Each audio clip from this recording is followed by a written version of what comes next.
வணக்கம் உறவுகளே, எல்லாரும் எப்படி இருக்கிறீங்க? இன்னைக்கு ஒரு சூப்பரான வீடியோ தான் நம்ம பார்க்க போகிறோம். ரொம்ப இன்ட்ரெஸ்ட்டாக இருக்கும். கோவாவில் எப்படி கல்யாணம் நடக்குதுன்னு பாருங்கள். ரொம்ப அருமையாக இருக்கும். கண்டிப்பாக முழுசாக இந்த வீடியோ பார்த்து எப்படி இருந்துச்சுன்னு உங்கள் கருத்தை தெரிவிங்க. நீங்கள் இதுக்கு முன்னாடி கோவாவுக்கு போயிருக்கீங்களா? கோவா கல்யாணம் பார்த்துருக்குறீங்களா? அப்படிங்கிறது எனக்கு மறக்காமல் கமெண்ட் பண்ணி சொல்லுங்கள். முழுசாக அந்த வீடியோ பாருங்கள். எல்லாமே நல்ல விஷயங்கள்லாம் இருக்குது. கோவாட்டு கல்ச்சர் எப்படி, அங்கே எப்படி கல்யாணம் பண்ணுறாங்க அப்படிங்கிறது தான் இந்த முழு வீடியோவும். நல்லாயிருக்கும். கண்டிப்பாக பாருங்கள்.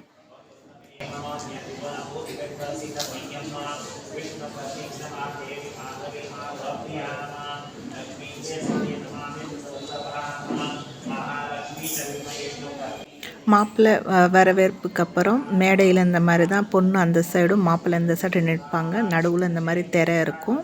அந்த சைடு பொண்ணு நிற்கிது, இந்த சைடு மாப்பிள்ளை நிற்கிறாரு. அந்த சைடு பொண்ணு பின்னாடி அவங்க தாய் மாமா நிற்பாங்க. இந்த சைடு எப்படி மாப்பிள்ளையோட தாய் மாமன் 2 பேரும் நிற்கிறாங்களோ அந்த மாதிரி. இப்போ என்ன பண்ணுறாங்கன்னு சொன்னாங்கன்னா, ஐயர் சொல்லுவார். சொன்னதுக்கப்புறம் தாய் மாமா 2 பேருமே, பொண்ணு விட்டு தாய் மாமா அந்த பொண்ணுக்கும், மாப்பிள்ளை விட்டு தாய் மாமா மாப்பிள்ளைக்கும் இந்த மாதிரி தலையில் அரிசி போட்டுக்கிட்டே இருப்பாங்க.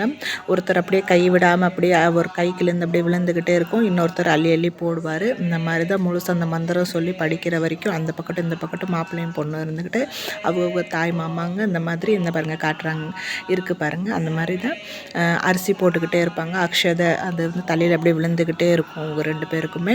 பொண்ணு மாப்பிள்ளையும் ஒருத்தர் பார்த்துக்கக்கூடாது. அது வரைக்கும் ஐயர் முழுச மந்திரம் எல்லாம் சொல்லி முடித்து அதுக்கப்புறம் தான் அந்த திரையை விளக்குவாங்க.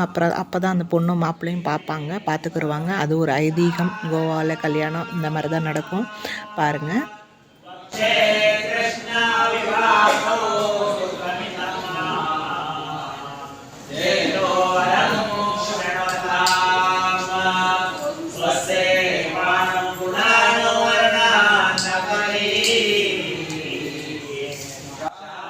இடையில ஃபோட்டோ ஷூட்டும் நடக்குது. தாய் மாமா 2 பேரும் போஸ் கொடுக்குறாங்க.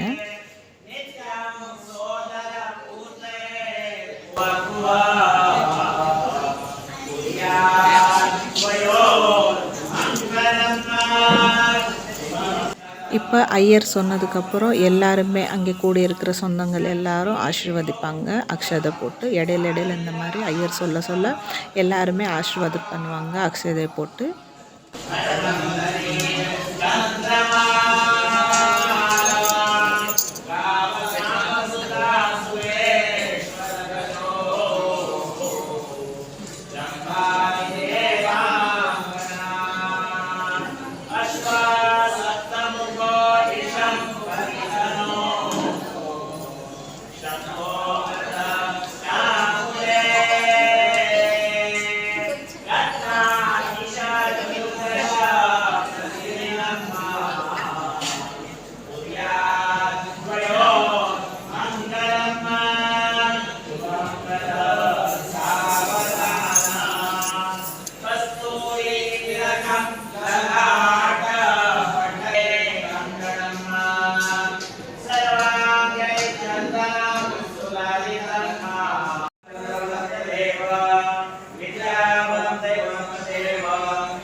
பாருங்கள். முழுசாக ஃபார்மாலிட்டிஸ் ஆனதுக்கப்புறம் ஐயர் சொல்லுவார், சம்பர்ணம் ஆயிடுச்சு விவா அப்படின்னு சொன்ன உடனே அந்த திரையை விளக்குவாங்க. அப்போ தான் பொண்ணு மாப்பிள்ளையும் ஒருத்தரை பார்த்துக்கிட்டு வருமாலாம் எக்ஸ்சேஞ்ச் பண்ணிக்கிடுவாங்க.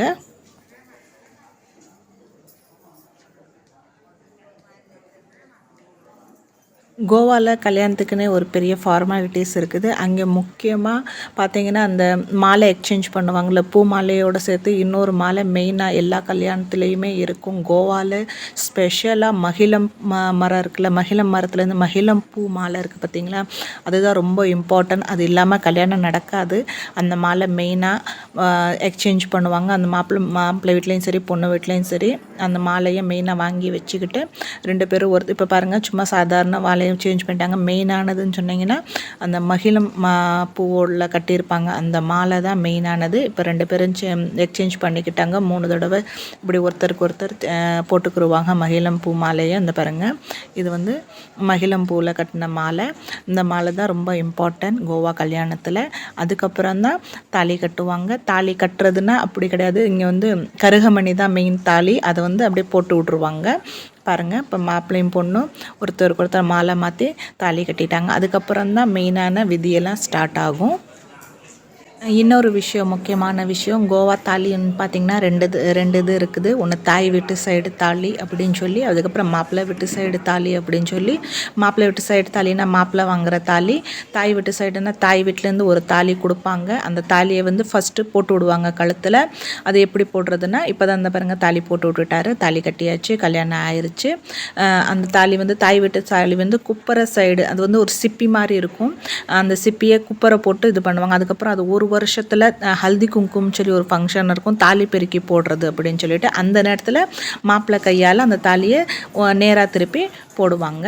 இப்போ பார்த்தீங்கன்னா சபை வணக்கம், தாலி கட்டி முடிச்சதுக்கப்புறம் சபை வணக்கம் பண்ணுறாங்க. பொண்ணும் மாப்பிள்ளையும் அந்த சபையில் வந்தவங்களுக்கு வணக்கம் செலுத்துகிறாங்க. அப்போ எல்லாருமே அவங்களுக்கு மறுபடியும் அக்ஷதை போட்டு ஆசீர்வதிப்பாங்க. பின்னாடி 2 போகிறாங்க பார்த்தீங்களா, அது வந்து பொண்ணுடைய சகோதரியும் மாப்பிள்ளையோடைய சகோதரியும் ஒரு கலசம் மாதிரி அதில் தேங்காய் வச்சு பொண்ணுக்கும் மாப்பிள்ளைக்கும் பின்னாடி நடந்து போயிட்டுருக்காங்க. இவங்கெல்லாம் பொண்ணோட மாப்பிள்ளையோட அந்த சபையில் ஃபுல்லாக எல்லாருக்கும் வணக்கம் சொல்லிவிட்டு ஆசீர்வாதம் வாங்கிக்கிட்டு மறுபடியும் மேடைக்கு போகிறாங்க. மேடைக்கு போனதுக்கப்புறம் ஐயர் வந்து டிக்ளேர் பண்ணுவார், இன்னையிலேருந்து இவங்க 2 பேரும் கணவர் மனைவி ஆகிட்டாங்க. வந்திருக்கவங்க எல்லாரும் கொஞ்ச நேரம் அவங்ககிட்ட ஆசீர்வாதம் பண்ணிவிட்டு நீங்கள் வந்து இப்போ சாப்பாடு சாப்பிடலாம் அப்படின்னு சொல்லி சொல்லுவாங்க. சாப்பாடு சாப்பிடலான்னு சொன்னதுக்கப்புறம் எல்லோரும் சாப்பிட போயிடுவாங்க. அதுக்குள்ளே அங்கே சில விதி விதான்கள்லாம் நடக்கும், அதெல்லாம் நான் கவர் பண்ணியிருக்கிறேன், பாருங்கள். சாப்பிடல போகலான்னு சொன்னோன்னே எல்லோரும் சாப்பிட போயிட்டாங்க. பாருங்கள், இதுதான் கல்யாண சாப்பாடு. கோவாவில் மெயினாக சாப்பாடு இப்படி தான் இருக்கும் கல்யாணத்தில். இனிப்பு, அப்புறம் ப்ரெட்டு, ரொட்டி, சப்ஜி எல்லாம் இருக்கும். மெயினாக மிர்ச்சி வடை இருக்கும், அது ஃபேமஸ் கோவா விட்டு எல்லா கல்யாணத்துலேயும் இருக்கும். இங்கிட்ட பார்த்தீங்கன்னு சொன்னால் மாப்பிள்ளை வீடும் பொண்ணு வீட்லேயும் கொஞ்சம் ஃபார்மாலிட்டிஸ் எல்லாம் இது பண்ணுவாங்க. ஃபோட்டோ ஷூட்டெல்லாம் நடக்குது.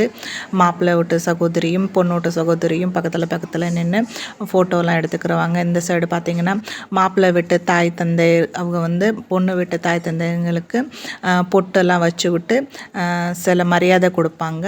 துணியெல்லாம் எடுத்து கொடுத்து அவங்க 2 பேரும் எக்ஸ்சேஞ்ச் பண்ணிக்கிறவாங்க. அப்புறம் மாப்பிள்ளை வீட்டில் கொண்டாடுற துணியை பொண்ணுக்கும், பொண்ணு வீட்டில் கொண்டாடுற துணியை மாப்பிள்ளைக்கு கொடுத்து அவங்க 2 பேரும் எக்ஸ்சேஞ்ச் பண்ணிவிட்டு வருவாங்க. ட்ரெஸ்ஸு எக்ஸ்சேஞ்ச் பண்ணிட்டு வந்து அப்புறம் மேடையில் நிற்பாங்க.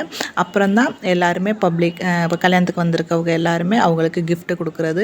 இந்த பாருங்கள் ஸ்டார்ட் ஆகிடுச்சு, எல்லாம் லைனில் நிற்கிறாங்க. பொண்ணு மாப்பிள்ளையும் ரெடி ஆகி வந்ததுக்கப்புறம் கிஃப்டெல்லாம் கொடுப்பாங்க. இந்த மாதிரி தாங்க கோவாவில் கல்யாணம் நடக்கும். ரொம்ப அருமையாக இருக்கும், நல்லாயிருக்கும். கண்டிப்பாக உங்கள் எல்லாருக்கும் பிடிச்சிருக்கும்னு நினைக்கிறேன். இவ்வளோ நேரம் வீடியோ பார்த்ததுக்கு ரொம்ப தேங்க்யூ. பாய்.